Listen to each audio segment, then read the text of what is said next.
સુરતની વાત કરીએ તો સુરતના ઓલપાડ તાલુકામાં જંગલી ડુક્કરોનો ત્રાસ સતત જોવા મળી રહ્યો છે।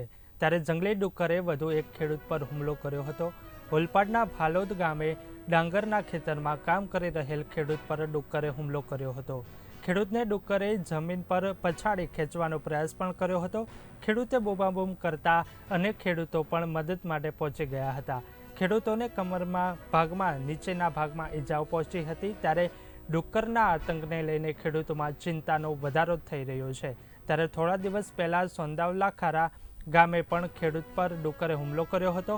આજે ફરી એક વખત ભાલોદ ગામે ખેડૂત પર હુમલો કર્યો છે। આમ તો મારા બાપના કેણામાં પાણી લેવા માટે સવારે મારા બાબા હાથે ગયેલો, પછી બધું પાણી ચાલુ કરીને બાબા જતો રહી અને હું ખેતરમાં હું કેન્ડલ ભરાય બીજો કેન્ડલ ભરાય કરીને આખું બદલવા બંધ કરવા જતો હતો। એટલામાં એક ડુક્કર જેવું આવ્યું, મને તો ખબર જ નહીં, પણ પાછળથી આવીને સીધું મારી ઉપર હુમલો કરી ગયો ને મારા જમણા ભાગે ભોજન નીચે બધો માંસનો લોચો કલાઈ ગયો।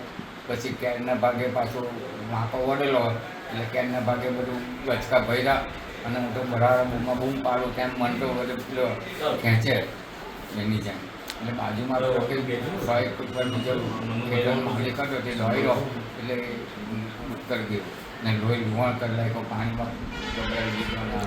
ડુક્કરના સતત ત્રાસ વધે છે, કેવું લાગે, કેટલી બીક લાગે? એટલો બધો ત્રાસ છે કે સવારે બપોરના હાલ ગમે ત્યારે નીકળી પડે છે। શું કરીએ, કેવી રીતે પાણી બોલી એકલ ડુક્કર તો જવાની હિંમત જ આવે કોઈને કોણ કરે કે અમારી પાસે તો કંઈ સાધન લઈને એવું થોડું જવાય કે સાધન હોય તેવું અમારા જો મારી ઉંમર 80 વર્ષની છે। હવે 80 વર્ષની ઉંમરે હું કેવી રીતે ડુક્કરનો સામનો